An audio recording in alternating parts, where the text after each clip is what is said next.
ನವರಾತ್ರಿಯ 5ನೇ ಅವತಾರ ಸ್ಕಂದಮಾತ. ತಾರಕಾಸುರನೆಂಬ ರಾಕ್ಷಸನು ಬ್ರಹ್ಮದೇವರಿಂದ ಅಮರತ್ವದ ವರ ಪಡೆದು ಲೋಕದಲ್ಲಿ ಎಲ್ರಿಗೂ ಹಿಂಸೆ ಮಾಡ್ತಿರ್ತಾನೆ. ದೇವತೆಗಳು ಮತ್ತೆ ಜನರು ಬೇಸತ್ತು ಶಿವನ ಮೊರೆ ಹೋಗ್ತಾರೆ. ತಾರಕಾಸುರನ ವಿನಾಶಕ್ಕೆ ಶಿವ ಮತ್ತು ಪಾರ್ವತಿಯ ಮಗನಾದ ಕಾರ್ತಿಕೇಯ ಮಾತ್ರ ಶಕ್ತನೆಂದು ಬ್ರಹ್ಮ ಹೇಳ್ತಾನೆ.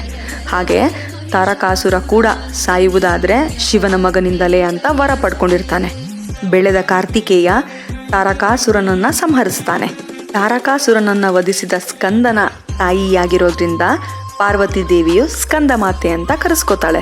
ಈ ತಾಯಿಯನ್ನ ಪೂಜೆ ಮಾಡೋದ್ರಿಂದ ಸಂತಾನ ಪ್ರಾಪ್ತಿ, ಶಕ್ತಿ, ಶಾಂತಿ ಮತ್ತು ಮೋಕ್ಷ ಪ್ರಾಪ್ತಿ ಅಂತ ನಂಬಲಾಗಿದೆ.